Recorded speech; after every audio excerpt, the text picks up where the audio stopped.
I only sang that millions of times from Agape, so it just has a special place in my heart. And there's some hand motions that go with it that are quite powerful too. So it's just a beautiful way to really, I'm going to say, acknowledge God and to really be in that place of surrender. Well, I want to introduce our guests, Stace and Brie. I was praying because I was saying, come on, let's have some new good stuff at the center. So anyway, they showed up one Monday while I was in the office working. And they said, do you have time now? And I said, well, God brought you here, so yeah, I do. I mean, you know, because there's a thing about always saying yes. And when things are given to us, we say yes. I mean, we have to discriminate, but of course, most of the time when things are brought to us by the divine, it's meant to be a powerful place for not only ourselves, but our community. So I think that's after I met you, or before, somebody had said to me, they had pulled a tarot card, or no, she was just an intuitive, and she said, you know, you're going to have all these amazing, great events at the center. I said, but we already do. She says, no, you're going to have very different than you've ever had before. And these beloveds showed up. So we had a conversation about what's happened in the last several years.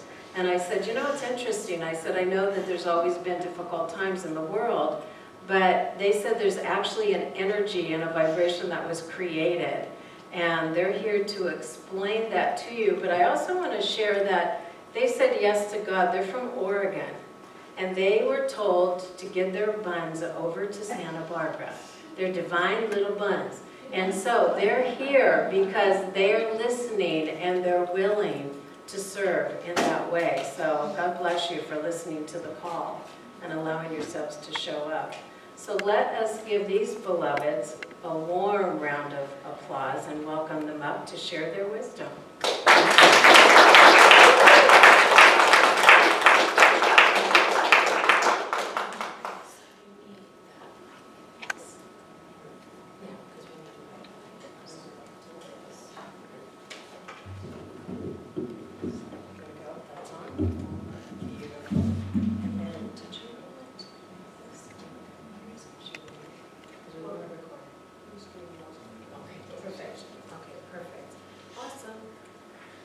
Good morning. Good morning. As Reverend Morris said, we were led to come to meet her. It happened to be on the day that she herself was praying for some specific help for this Sunday. She was going to be coming back late from visiting her family in Maui, and really was not looking forward to having to present a topic that day. Bless her, and for that.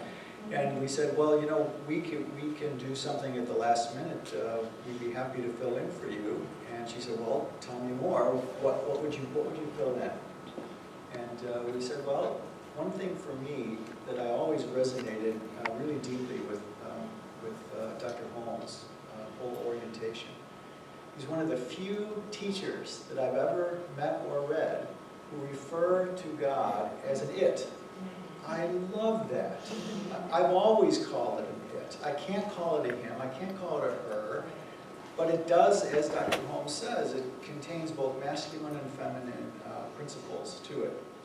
And so, given that little cross point, I said, boy, you know, given the difficulties that we seem to be experiencing these days, let's cast it in a little different frame. And that's what we want to talk to you about today. So thanks for having us in your house, and we will do our best to add something to what you already have so beautiful here. Just that you don't wonder, we decided that he's doing most of the talk, and when I was singing that song, I was reminded God is using me. It's calling me to be up here, even though I'm not the one who has all the words. I'm a quite stirred person. So, and I will, we will talk later in the group. So, but I'm not a stage person. But I can feel that it's important for me to be here, even though he is at this moment of time doing most of the talking, because it's difficult to kind of give a talk with two people too. So that's my calling I'm listening to, no matter how difficult it is for me.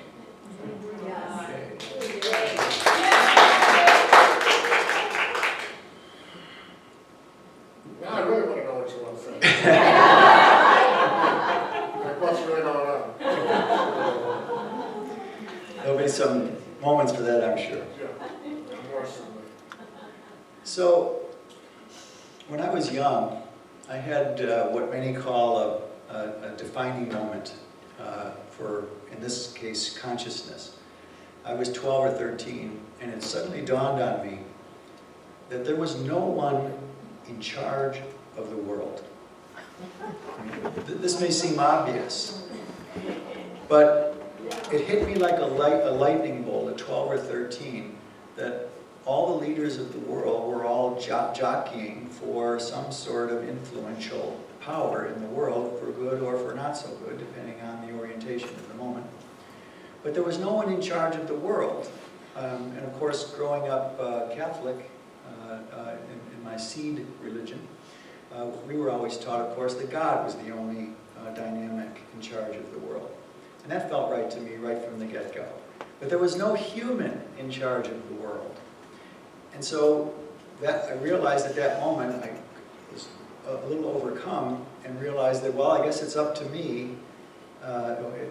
It's up to me to be in charge of my world and then go from there. That's all I knew what to do at 12 or 13. And that's been the mantra of my life since in various different ways. So along those lines, when we did come into the office with Reverend Morris, she was in a bit of holy distress, as it were, trying to make a wholeness out of the moment. And I was reminded that there's no one in charge of the world in the human, but God is in charge of the world. What do we do? What's our job? What's our job in that dynamic? And I was reminded of deism, which was the religion of our founding fathers for America. And their belief was that God created the world and then created us to complete the art project, as it were. That God doesn't really get involved in the world. It made us so we could be involved inside of it in the world. Now there's some aspects of that I don't resonate with, but I love that aspect of it.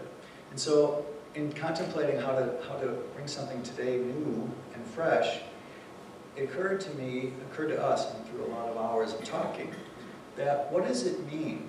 What does it mean? What's our responsibility as holons in the WH holon of divine being?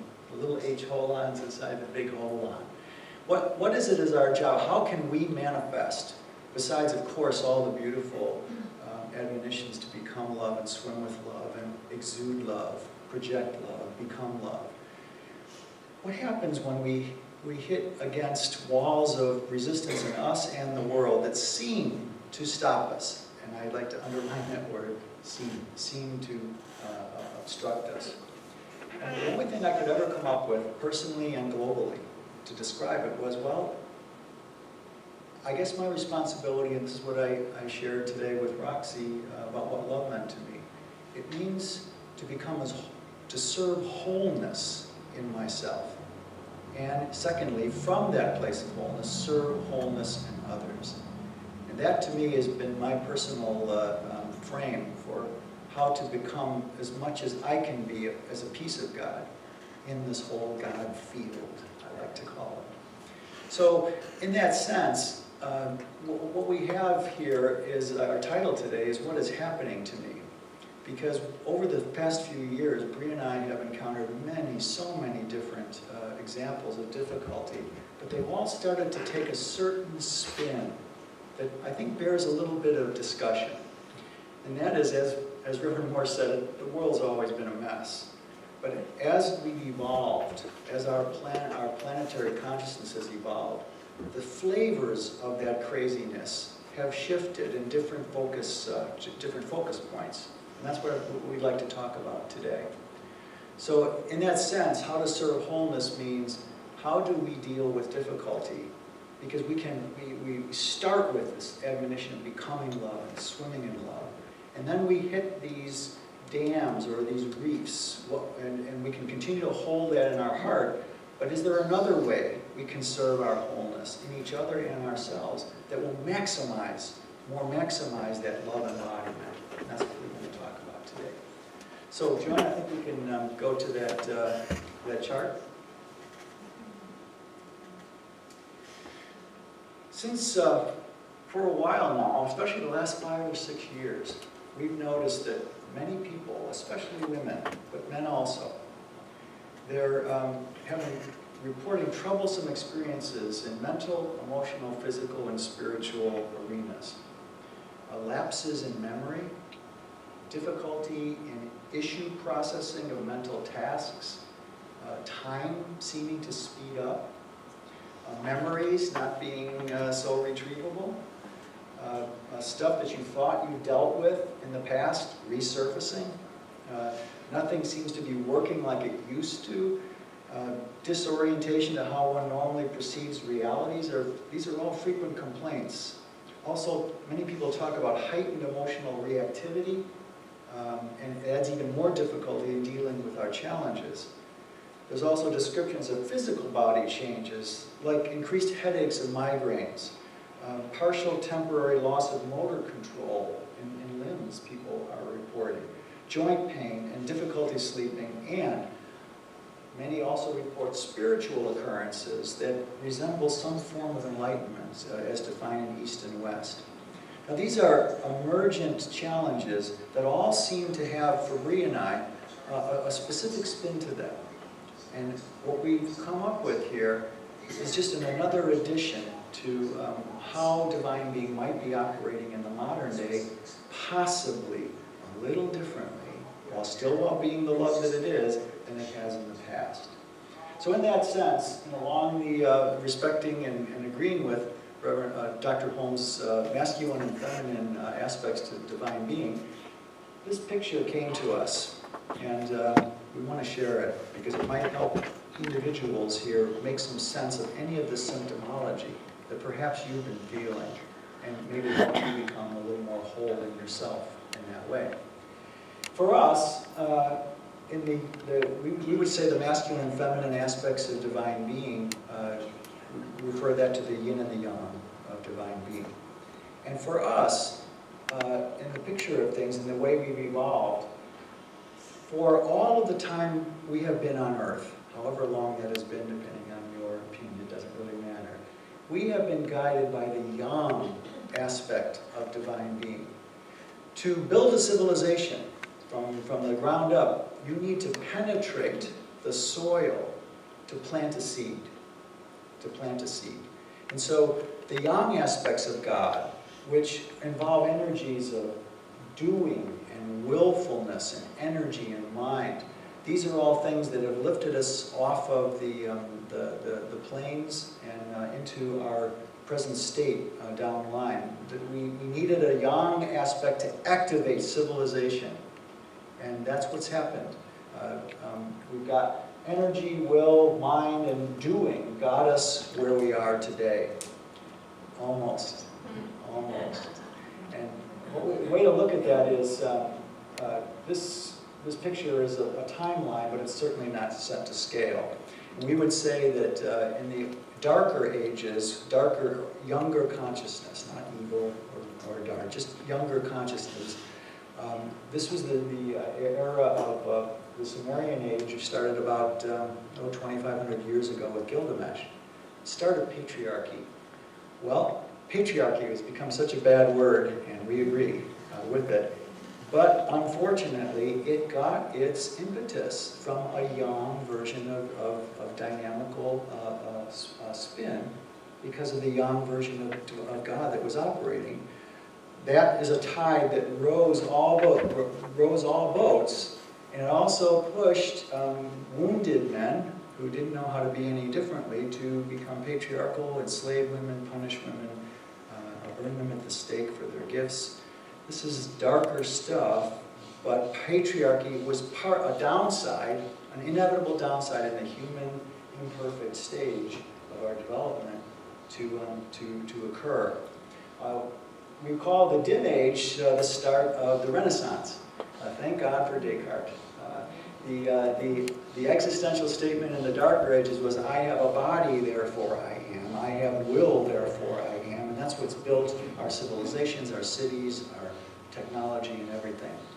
But finally, but Descartes came in the Renaissance around that time and said, I think, therefore I am. I have power in myself to visualize something different than my experience is giving me right now.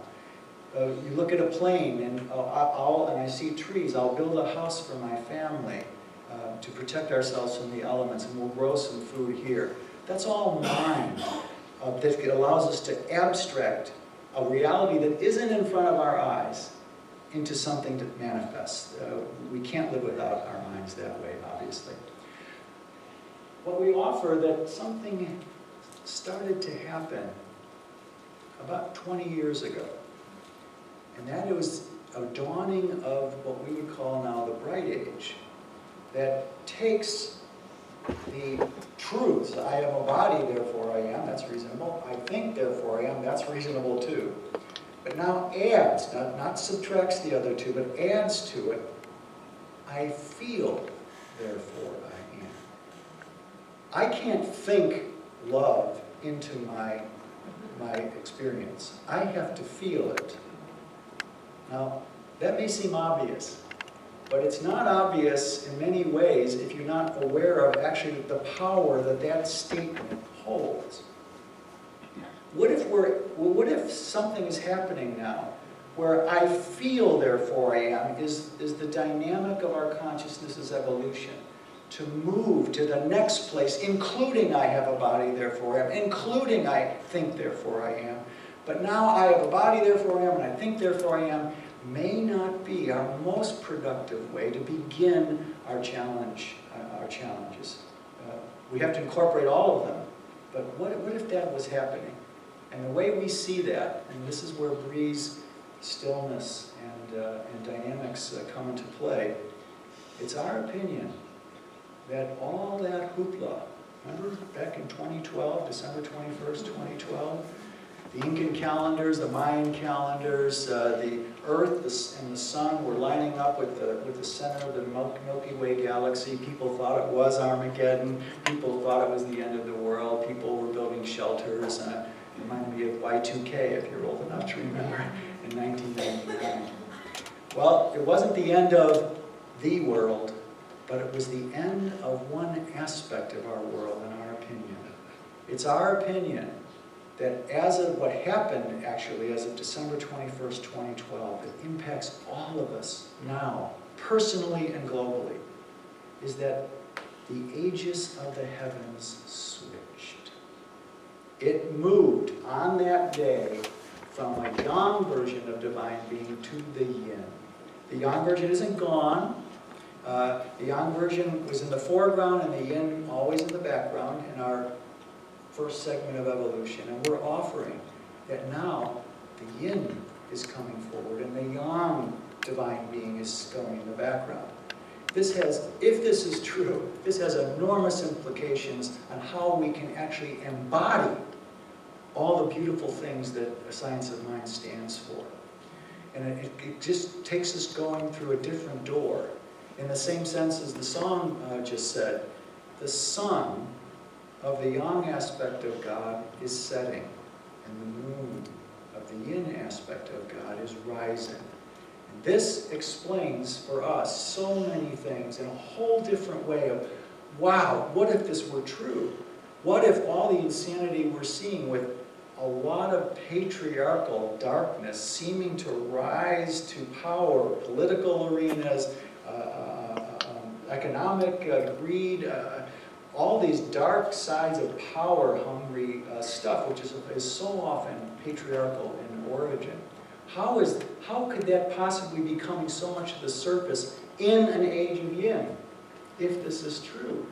But turn it around. The age of yin, in our opinion, is a tide rising all boats of heartfulness and soulfulness and softness and community and connectedness. Instead of our small, greedier, smaller pictures, where we seek power, we seek influence, and not for maybe, we may think it's for the higher good, but many times when you're closed off from spirit, you don't know it's really for the higher good. So, in our sense, the water of the yin aspect of divine being is pushing up the oil of what's still in our collective consciousness of greed and patriarchy and cruelty, narcissism, and showing us, look, is this what you want? Is this what you want? What's our job in that moment to do with that? Certainly, we don't have to like it, but what's the lesson? Whenever I find an example of a leader that repels me, whatever he or she may be saying at the moment, do I still have that? Do I still have that quality?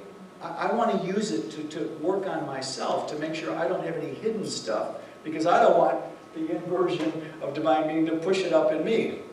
I admit I'm a recovering patriarch, and that is why I can speak to this. I know what it's like to be smaller than I am in spirit. I know what it's like to feel like a man and energized and think I'm doing things for the higher good, and I'm not. I'm only doing them for my good.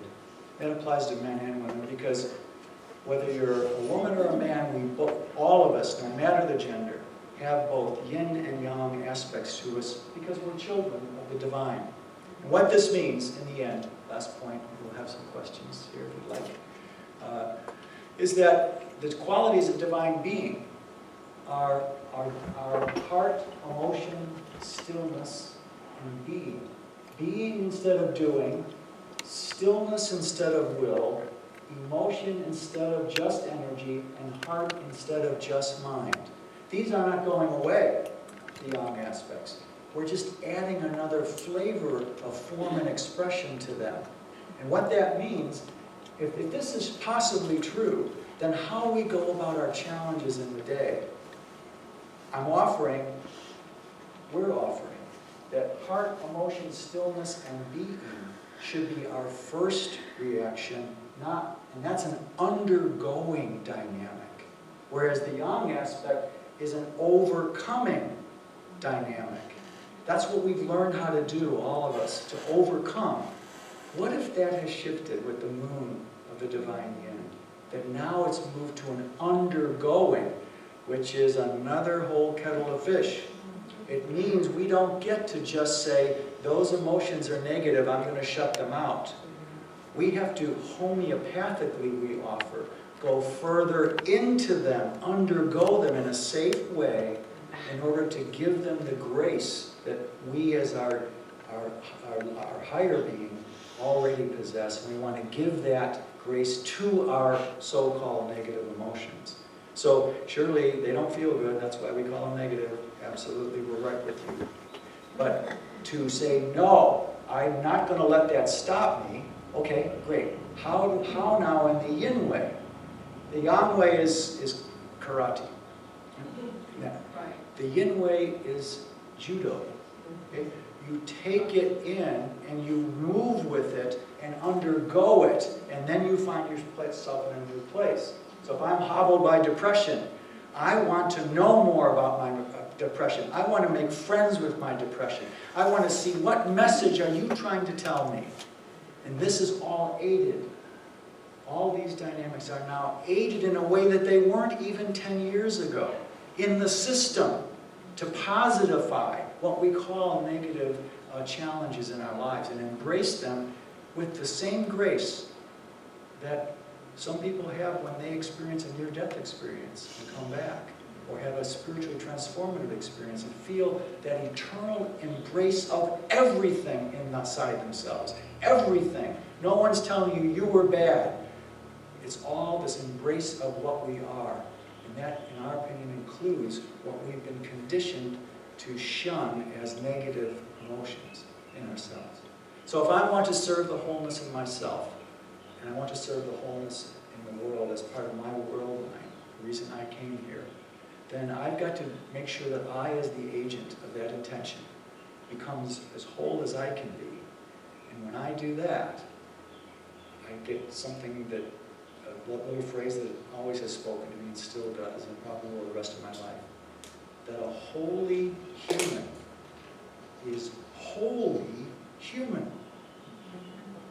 The second one is the WH, right? A holy human is wholly human from the ground up. No original sin, no born with some stain that we can't do anything about in many ways for ourselves, but wholly human, and that means embracing our heart, our emotion, our stillness, and our being a little more these days than the doing, the will, the mind, and the energy, the push, the overcoming. That's the message for today.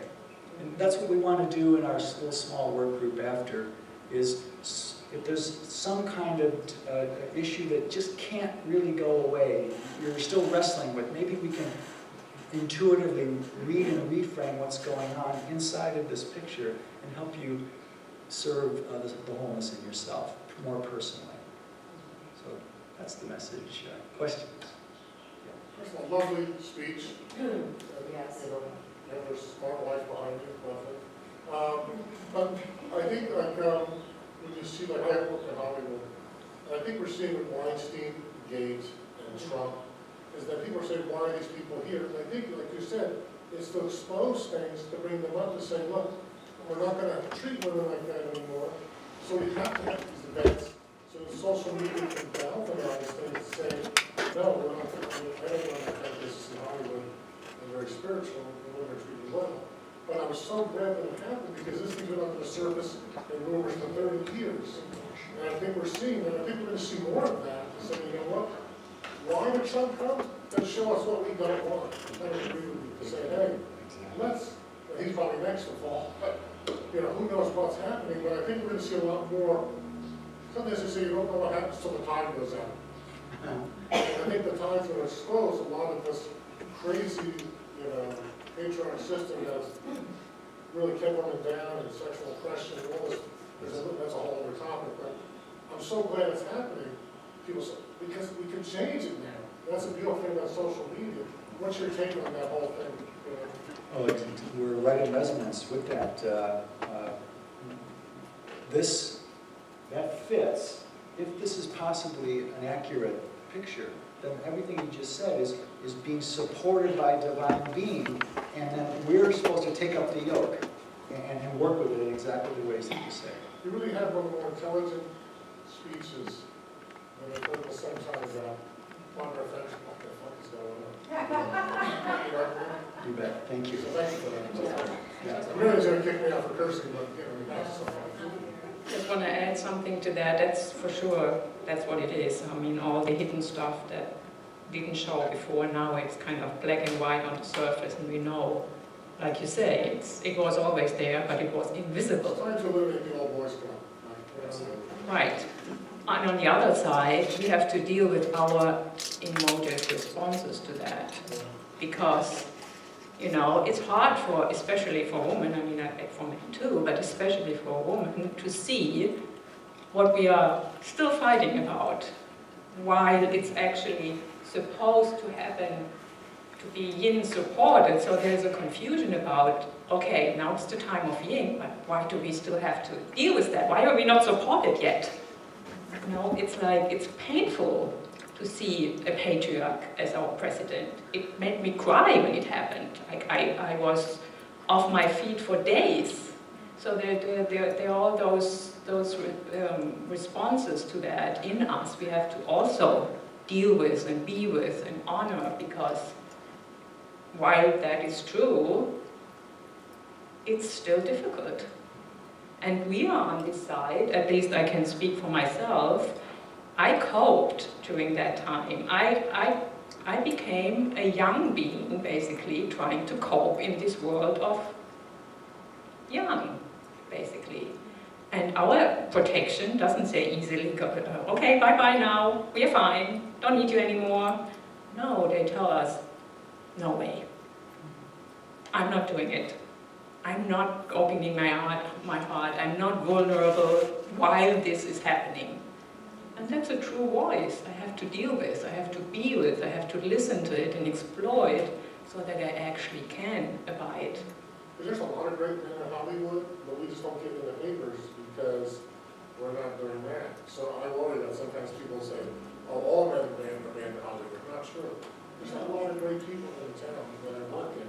And I would say that Harvey Weinstein and them are small exception. But they're always that small exception. We got to clean that small exception. And of course, what you see, what the Hollywood people do, what they did for Costa Rica, for example, I mean, that's where the heart is, right? I mean, that makes me cry too, that they actually use their power and their celebrity-ness to help. So that's there too. We've got to go on to some other things. We have- Thank you for that. Mine is actually less of a question and just something that's really cool that is completely in alignment with this that I read this week. So this on October 10th, planet Jupiter moved into the sign of Scorpio. And I was reading about that because I'm kind of interested in these things. But it's really cool, the author that I was reading, what they said about Libra. We just left the year of Libra. And she was writing, like, why did the world not come into balance? Libra is about balance and scales. And, she said as an astrologer, like a deep astrologer, we expected the world to come into balance, and it didn't. Now, as many of you know or not know, Scorpio is the sign that's going to bring up the dark, the sexual, the repressed, the taboo. And so this article that I was writing about this week is exactly spot on with this, but it's this week. And what did we see happen this week right away? This same week, sexual scandal. Basically what it was saying was that the Libra sign in the last year brought us everything that is out of balance in this world, with the tribal issues with the water, with the election. Every single thing that was not in balance is now being brought right up into our face. So that in the sign of Scorpio, we have this 1 year in Jupiter, it goes 1 year in each sign, to pull out all the dark emotions that we have in reaction to that. So that by the time we get to Sagittarius, which is higher self, that we can deal with all that stuff. And so it's exactly right aligned with what this other author was saying this week. So Thank you for cool. that. Yeah, and as Brie said, exactly that way. We're responsible for our emotive reactions to everything that's happening. And not just to decry it as ungodly, or not to try to pave it over, but to bring it forward homeopathically. Another author you can also find has described the situation in terms of moving into the fifth dimension, for example. All these are different ways of saying the same thing. Our way of looking at it here brings it home one more notch to the personal, and we can help facilitate people who have trouble, as Brie says, having righteous reactions. But imagine, if we're suffering because of a patriarch has a lot of power in the world right now, imagine how he is suffering inside himself to produce that version of humanity. That's the only way I can find some sort of compassion. And then it helps that, finding that, I don't know if it helps you, but that helps me then process and digest